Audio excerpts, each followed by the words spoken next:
Pembelajaran sejarah berasa bermakna, asik, dan seru tentunya dengan Ibu Bukaris.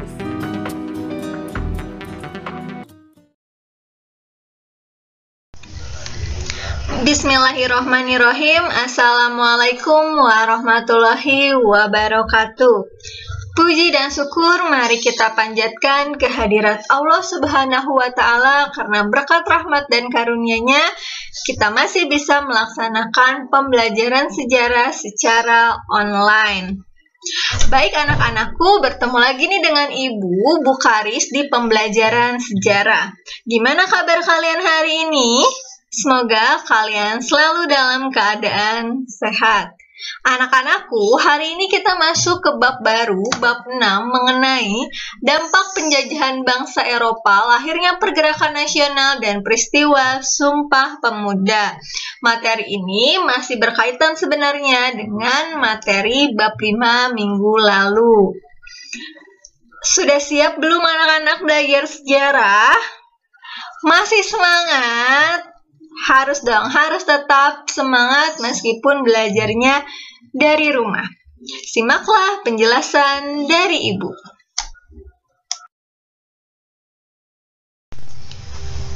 Baik anak-anakku, KIKD hari ini untuk pengetahuannya menganalisis dampak politik, budaya, sosial, ekonomi, dan pendidikan pada masa penjajahan bangsa Eropa, lahirnya pergerakan nasional, dan peristiwa Sumpah Pemuda.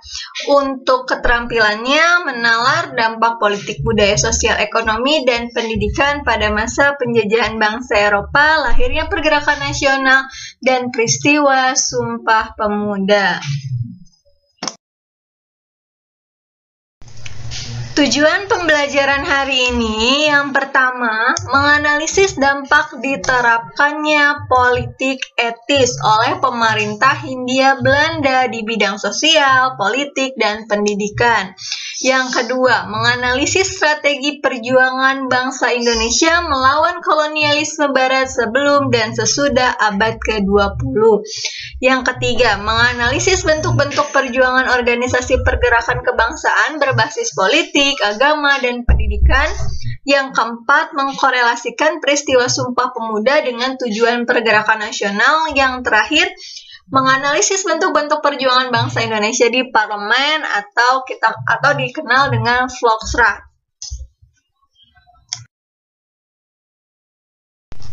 Baik anak-anakku, seperti biasa kita mulai dulu dari apersepsi. Apa yang kalian ketahui tentang Hari Kebangkitan Nasional?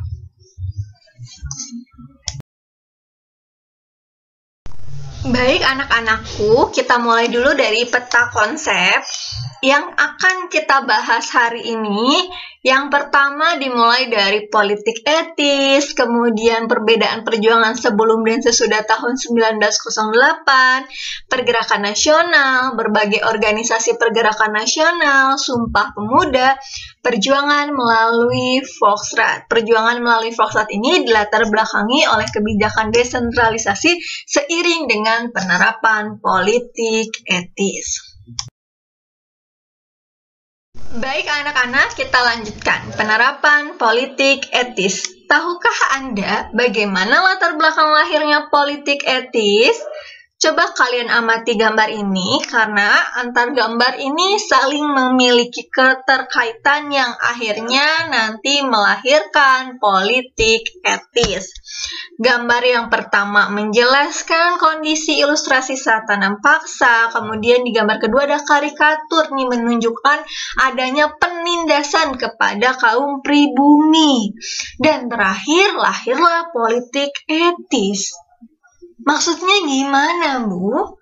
Coba kalian amati dulu, kemudian pikirkan kira-kira hubungannya apa ya? Kita lanjutkan di slide berikutnya, karena jawabannya ada di slide berikutnya. Baik anak-anakku, menjawab analisis yang sudah kalian amati dari gambar sebelumnya. Jadi gimana sih Bu latar belakang politik etis? Yang pertama, pelaksanaan sistem tanam paksa yang menimbulkan penderitaan bagi rakyat Indonesia. Yang selanjutnya itu kemudian Belanda menerapkan kebijakan politik pintu terbuka. Hanya saja nanti kebijakan ini menuai berbagai kritik. Mengapa? Jadi sebelumnya Ibu jelasin dulu, apa sih Ibu kaum humanis itu? Kaum humanis ini merupakan tokoh. Nah, humanisnya itu adalah humanismenya sendiri, yaitu sebuah paham. Humanisme adalah sebuah pemikiran filsafat yang mengedepankan nilai dan kedudukan manusia. Jadi humanismenya adalah sebuah paham, sedangkan kaum humanis merupakan tokohnya. Nah, kaum humanis ini yang nantinya mengkritik kebijakan sistem ekonomi liberal. Mengapa? Karena sistem ekonomi liberal ini tidak dapat memperbaiki perekonomian rakyat. Yang ketiga, Belanda melakukan penekanan dan penindasan terhadap rakyat Indonesia. Yang keempat, tokoh bernama Van de Venter menulis sebuah artikel yang berjudul An Era's Hill. Era's Hill ini artinya merupakan hutang kehormatan. Dalam artikelnya ia meminta kepada negaranya untuk mengembalikan hak kaum bumi putra yang telah memberikan kemakmuran bagi negeri Belanda. Jadi menurut Van de Venter, bangsa Indonesia ini sudah memberikan banyak keuntungan loh buat negeri Belanda. Jadi sudah seharusnya kita membalas budi dari bangsa Indonesia.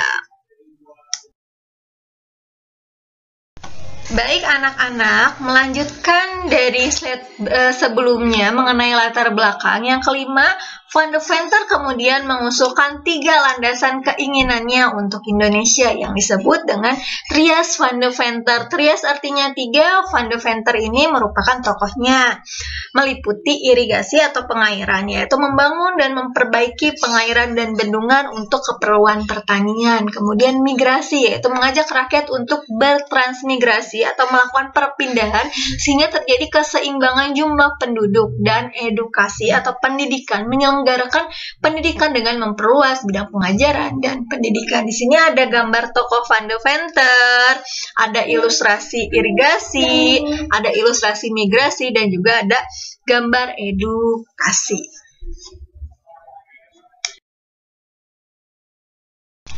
Baik anak-anak, kita lanjutkan. Dari latar belakang tersebutlah melahirkan politik etis.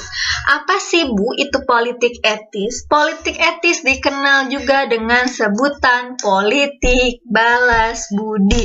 Adalah suatu gagasan yang menyatakan bahwa pemerintah kolonial memegang tanggung jawab moral bagi kesejahteraan pribumi.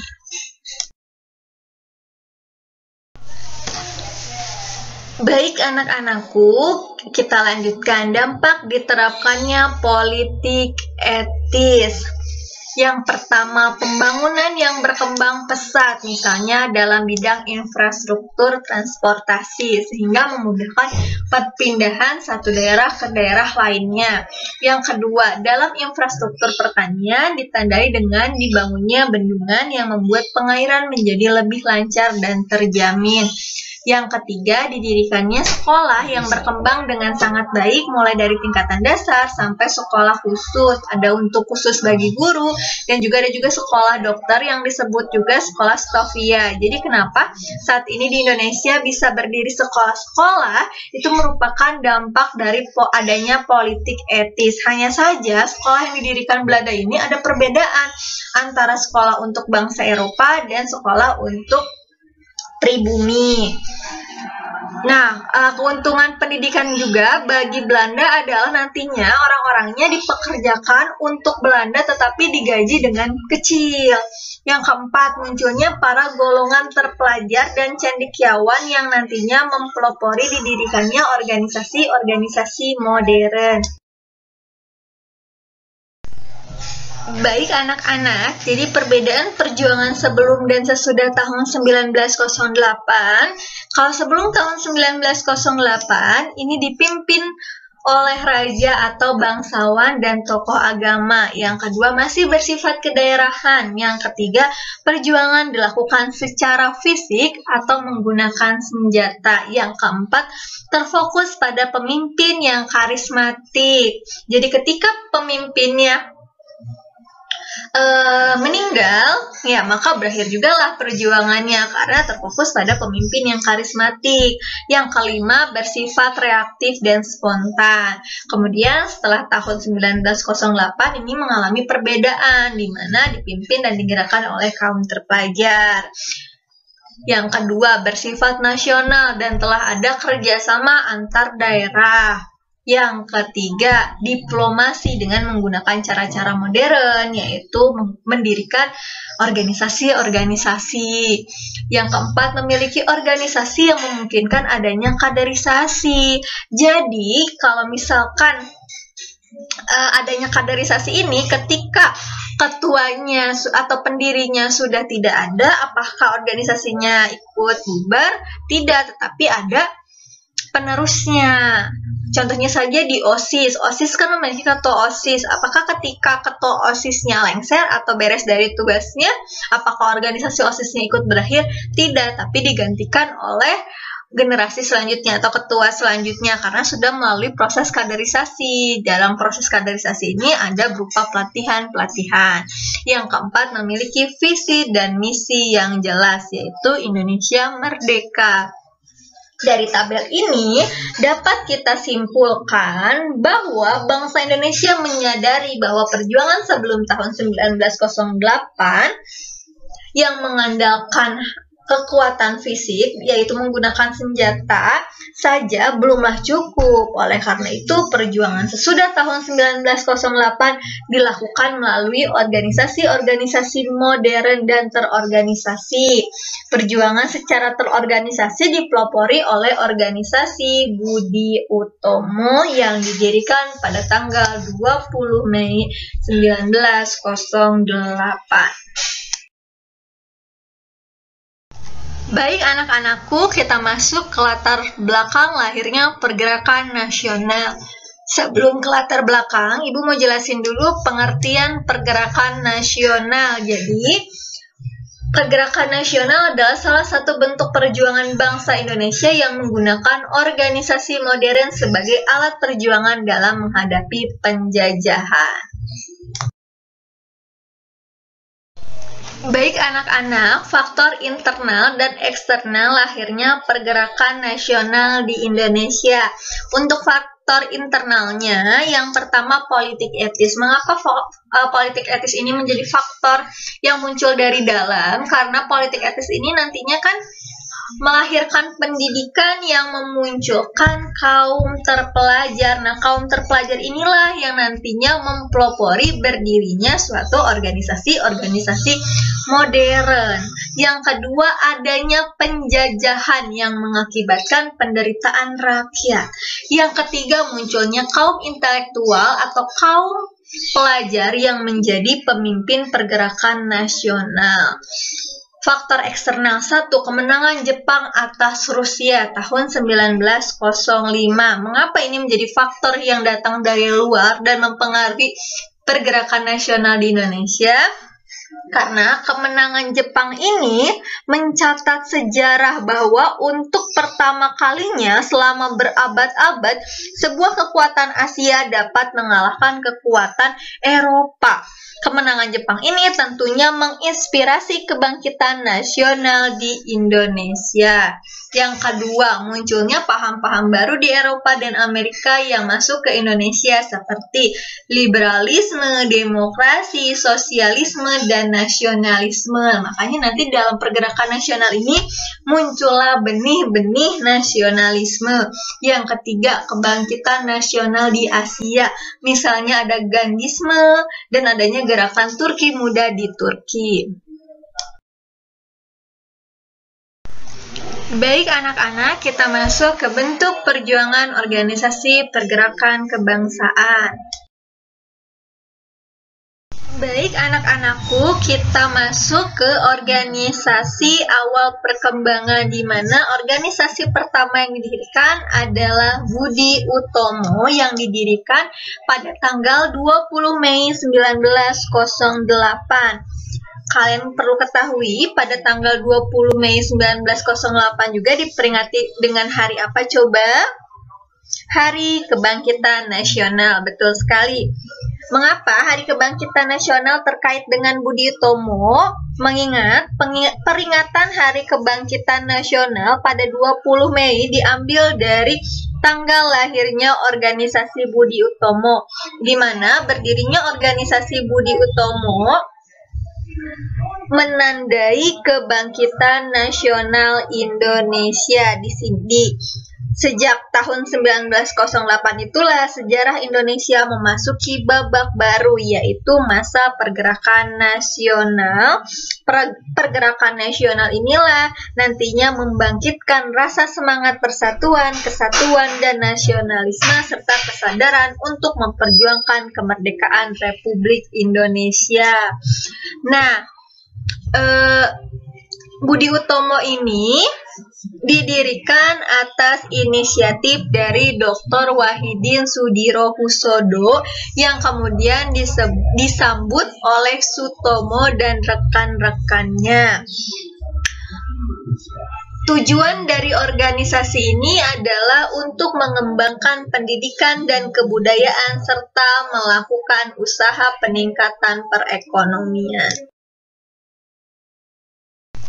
Baik, nah, organisasi selanjutnya ada Sarekat Islam atau disingkat dengan SI. Didirikan oleh Haji Samanhudi pada tahun 1905 di Solo dengan nama awalnya yaitu Sarekat Dagang Islam. Cara pergerakannya agama dan ekonomi. Pada 10 September 1912 dirubah menjadi Sarekat Islam. Menurut Hos Cokro Aminoto, tujuan SI yaitu untuk memajukan perdagangan, membantu pengajaran, memperbaiki pendapat yang keliru mengenai Islam, dan hidup menurut perintah Islam. Pada 1921, Sarekat Islam terpecah menjadi dua.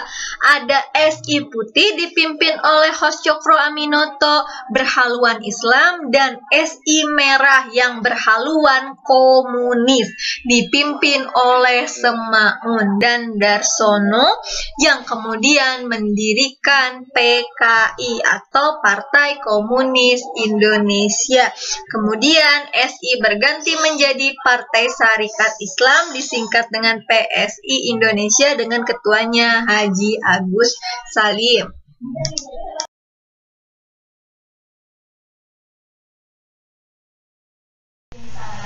Organisasi selanjutnya ada organisasi Muhammadiyah. Organisasi Muhammadiyah ini didirikan oleh Ki Haji Ahmad Dahlan di Yogyakarta pada tanggal 18 November 1912. Asas perjuangannya ialah Islam dan kebangsaan Indonesia. Muhammadiyah bergerak di bidang agama, pendidikan, dan sosial. Tujuannya, 1. Memajukan pendidikan dan pengajaran berdasarkan agama Islam. Yang kedua, mengembangkan pengetahuan ilmu agama dan cara-cara hidup menurut agama Islam. Baik, nah kita lanjut ke organisasi selanjutnya, ada Indische Parties. Organisasi ini bergerak dalam bidang politik sehingga organisasi ini bersifat non-kooperatif, yaitu organisasi yang tidak mau bekerja sama dengan pemerintah kolonial Belanda. Berbeda dengan Budi Utomo bersifat kooperatif, sedangkan kalau Indische Parties ini bersifat non-kooperatif. Organisasi ini didirikan di Bandung pada tanggal 25 Desember 1912 oleh 3 serangkai, yakni Douwe Dekker, Dr. Mangunkusumo, dan Ki Hajar Dewantara. Organisasi ini secara terang-terangan mengkritik pemerintah Belanda dan menuntut kemerdekaan Indonesia. Untuk itu, organisasi ini berkomitmen menyatukan semua golongan yang ada di Indonesia, baik golongan Indonesia asli maupun golongan Indo-Cina, Arab, dan sebagainya. Baik, nah selanjutnya ada organisasi yang tergolong organisasi radikal, yaitu ada PNI. Cikal bakal PNI adalah Algemene Studi Club yang didirikan oleh Insinyur Soekarno di Bandung. Studi Club ini mempunyai asas non-kooperatif dan karena perkembangannya sangat pesat, maka lahirlah sebuah partai bernama PNI. Tokoh-tokoh pendirinya adalah Insinyur Soekarno, Mr. Istrak Cokro Adi Suryo, Mr. Sartono, Ali Sasro Mijoyo, Dr. Cipto.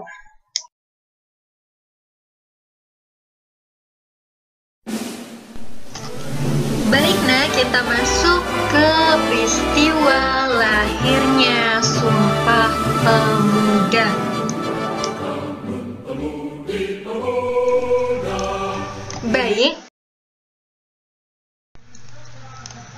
Baik, para pemuda dan pemudi generasi milenial masih semangat kan belajar sejarahnya? Kita lanjutkan nih kondisi sebelum Sumpah Pemuda.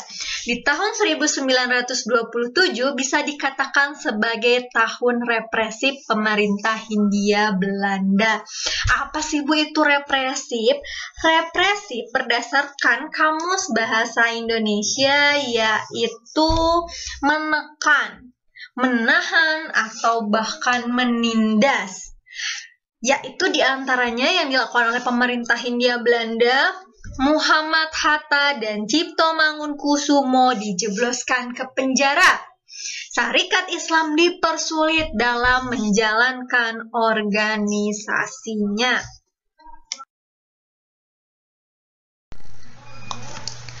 Jadi, bagaimana pelaksanaan Sumpah Pemuda? Simak penjelasan selanjutnya. Baik, nah, mulai tahun 1926 sampai 1928, Sumpah Pemuda dilaksanakan. Kongres Pemuda 1, 30 April sampai 2 Mei 1926 diadakan rapat besar pemuda pertama di Jakarta yang diketuai oleh M. Tabrani, yaitu merupakan ahli jurnalistik. Hasil dari kongres ini membentuk Perhimpunan Pelajar-Pelajar di Indonesia atau disingkat dengan PPPI. Baik, nah kita lanjutkan. Kongres Pemuda 2 dimulai pada tanggal 27 Oktober 1928. Muhammad Yamin mencetuskan azas dan tujuan Sumpah Pemuda sebagai perekat yang meliputi 1 sejarah, 2 bahasa, 3 hukum adat, 4 pendidikan, 5 kemauan atau tekad. Dilanjut pada tanggal 28 Oktober 1928, pada pagi harinya lebih banyak membicarakan pendidikan, sedangkan di sore hari rapat berhasil mengambil keputusan yaitu menjunjung tinggi persatuan dan perkumpulan pemuda yang ada. Pada peristiwa Sumpah Pemuda ini juga diperkenalkan lagu Indonesia Raya karya W.R. Supratman. Waktu itu hanya instrumen biolanya saja yang dinyanyikan. Baik, nah kita lanjutkan. Ini merupakan isi Sumpah Pemuda yang pertama. Kami, putra dan putri Indonesia, mengaku bertumpah darah satu tanah Indonesia. Kedua, kami, putra dan putri Indonesia, mengaku berbangsa satu bangsa Indonesia. Ketiga, kami, putra dan putri Indonesia, menjunjung bahasa persatuan bahasa Indonesia. Jadi, perlu dicatat di sini, maka pada peristiwa Sumpah Pemudalah lahir kita sudah mengenal konsep negara Indonesia. Baik, nah kita lanjut. Dampak Sumpah Pemuda. Yang pertama, adanya identitas bangsa. Yang kedua, adanya bahasa persatuan. Yang ketiga, memberikan semangat pada pemuda-pemudi Indonesia untuk menjaga persatuan. Dalam nilai yang bisa kita petik di sini adalah untuk melawan Belanda yang sudah menjajah kita, itu diperlukan yang namanya rasa persatuan. Bung Karno pernah berkata seperti ini, "Hai pemuda-pemudi Indonesia, jawab, ada berapa jumlahmu? Kami hanya satu, yaitu Indonesia. Bukan dua, bukan tiga. Jangan mewarisi abu dari Sumpah Pemuda, tapi warisi api dari Sumpah Pemuda." Baik, para pemuda-pemudi muda generasi milenial, kita lanjutkan ke materi terakhir nih, perjuangan melalui Volksraad.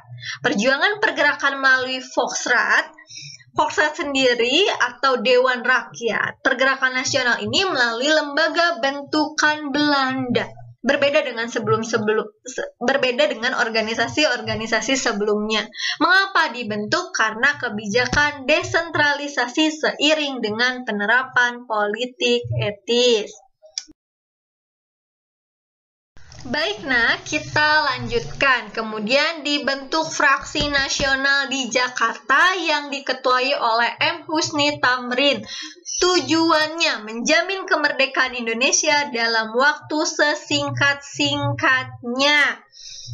Nanti juga muncul petisi Sutarjo pada tanggal 15 Juli 1936. Tujuan petisi ini adalah untuk memperluas otonomi pemerintah bagi bangsa Indonesia. Isinya, 1. Tuntutan untuk menyelenggarakan musyawarah antara wakil-wakil Indonesia dan Belanda yang memiliki hak yang sama. Kedua, menyusun rencana tentang pemberian otonomi terhadap Indonesia sesuai konstitusi kerajaan Belanda, pelaksanaannya secara bertahap dalam waktu 10 tahun atau waktu sesuai hasil musyawarah. Baik, nah gimana nih? Sudah paham belum dengan penjelasan dari Ibu? Kalau masih bingung, masih penasaran, atau ada yang belum kalian pahami, kalian boleh tanyakan di chat WA Group.